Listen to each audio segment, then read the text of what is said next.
Hello, everybody, and welcome to another episode of United Talks podcast. It's your host, DJ Pablo, as always. We're basically going to talk about the seven takeaways from the loss against Arsenal at the Emirates Stadium.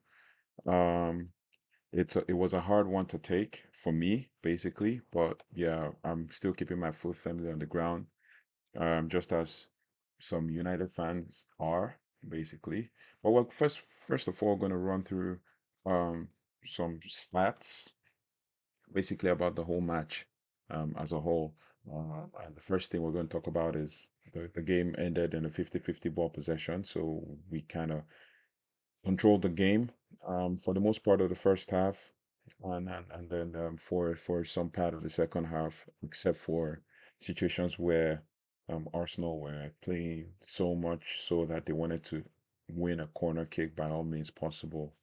But yeah, so the game ended with an XG of 2.16 to Arsenal, to Man United zero point 0.0 excuse me, Man United 0.22. Um, yeah, and pretty much throw shots of 14 to Arsenal, and the five shots to Man United. On target, they had six and we had two. Big chances created five and we had nothing.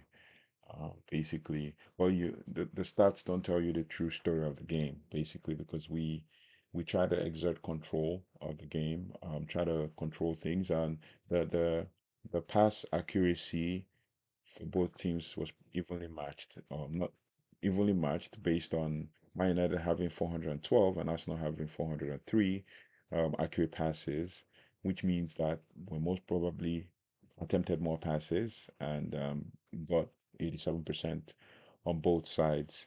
Uh, and the game ended with 13 corners, 13. So basically, we found a way to win, right? Typically, and fouls committed, we had eight, they had 12. So that's pretty much what it is. Yeah. And then after this, we're probably going to go to player ratings. But for the seven takeaways from the Arsenal's game, Man United, number one, basically set piece. Set piece did us. Basically, Arsenal set piece threat decided the game.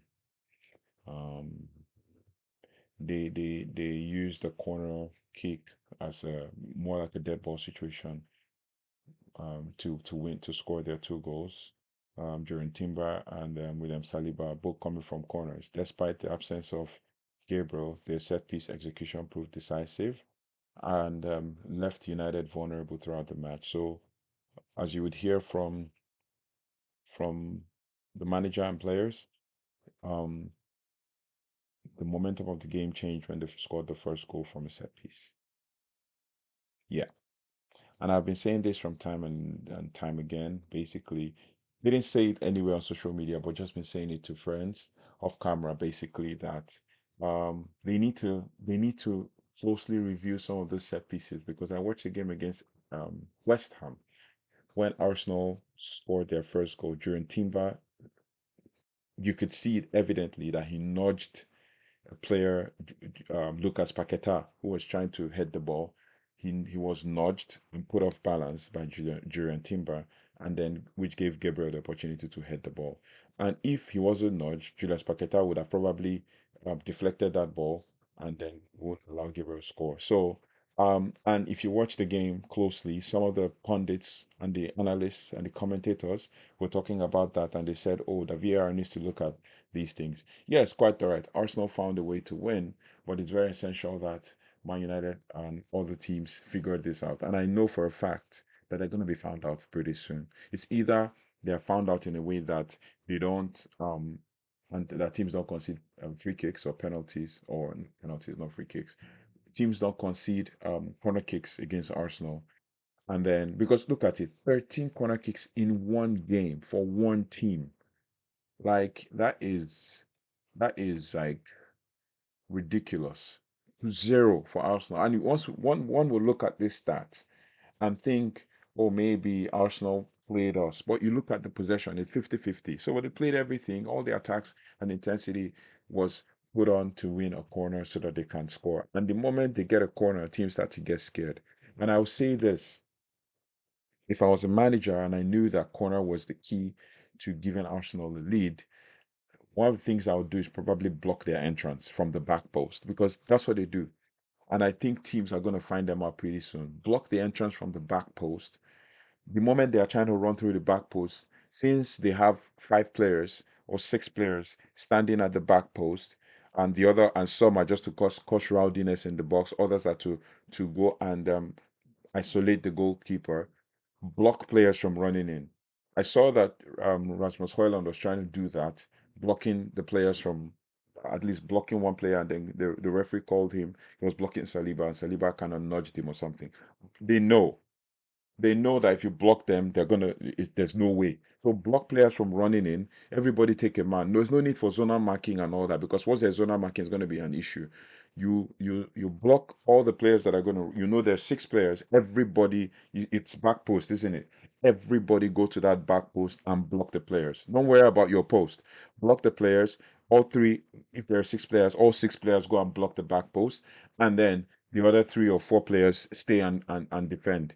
Because the truth is, once you block them one on one, they're not going to run. Block them like a basketball blocking. Then let it be that there's a foul called. Not like you're going to pull anybody back. Just give them a body check, and nobody's going to go, basically. And then if they push you, obviously you're going to fall, and it's going to be a free kick.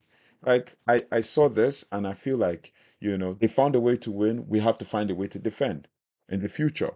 Obviously, they're going to come. They're not going to come to Old Trafford to do this, right? But then would have had a solid team, and I guess we're going to play them in January or February or something. We're playing them January again in the cup game. So let's see how that goes. This is a learning for Amorim, and I'm sure Amorim is not going to let this happen twice.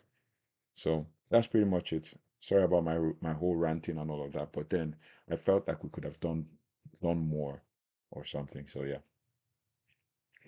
Um, and then basically number two, um, our weakness against corners. So defending set pieces continues to be a glaring weakness for Manchester United. Arsenal's ability to capitalize on those opportunities underscores the defensive gaps that Ruben Amorim must address urgently.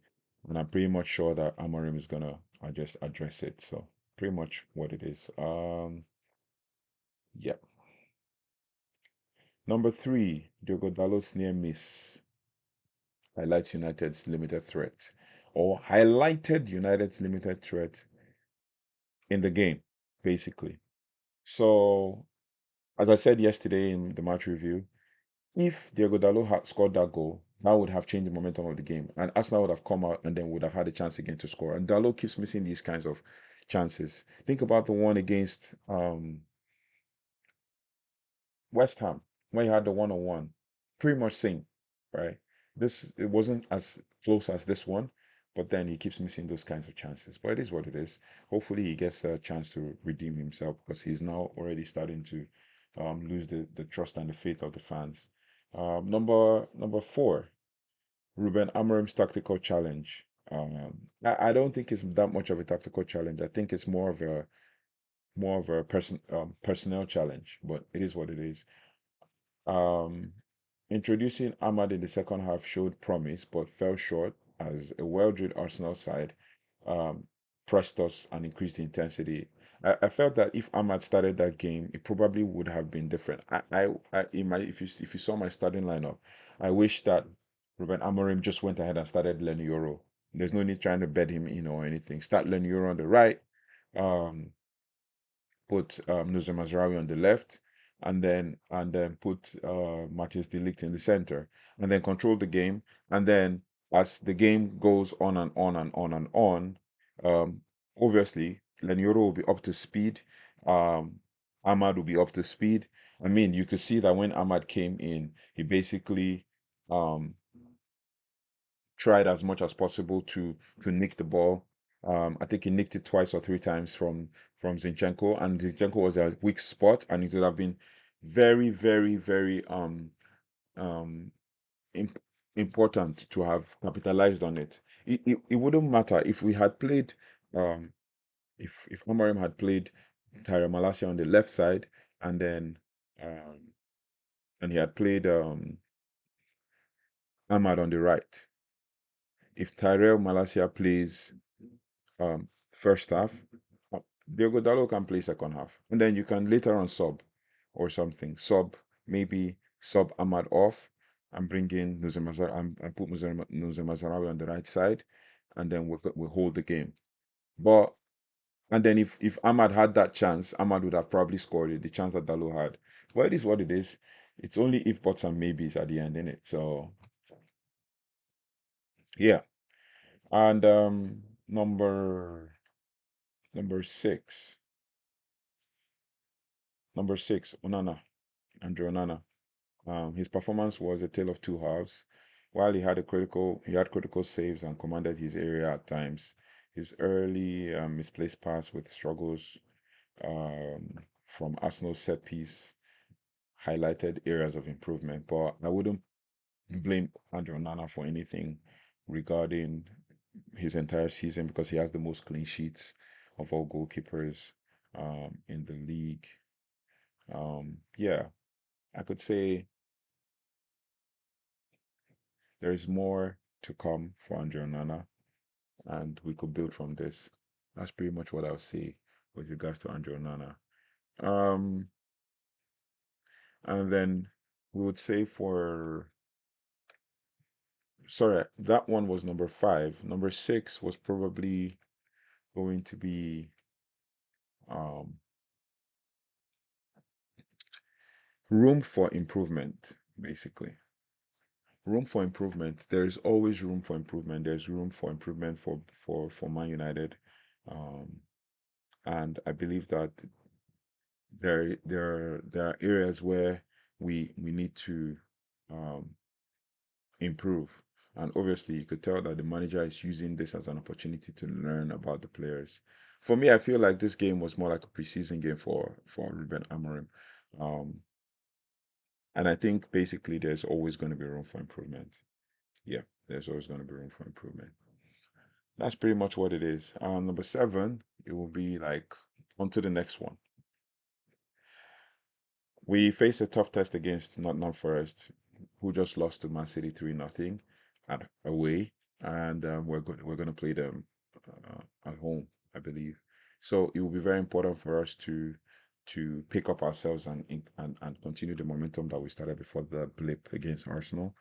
Um, I'm not going to put any blame on anybody whatsoever. There, like I said yesterday, there are certain players that will pretty much not be in this squad in the next 12 months. But there's gonna be obviously, like Amarim had said, teething pains, and we can build from this. This is something to build from. There's a whole lot of positives to learn from the game, but yeah, it is what it is, right? So we move on to the next one. Yeah, there's not so much to talk about in this game. Player ratings come next, and then hopefully we can take it up from there. Thank you so much for listening. Thank you so much for liking, sharing, and subscribing. I'll see you on the next one. Take care. Goodbye. God bless.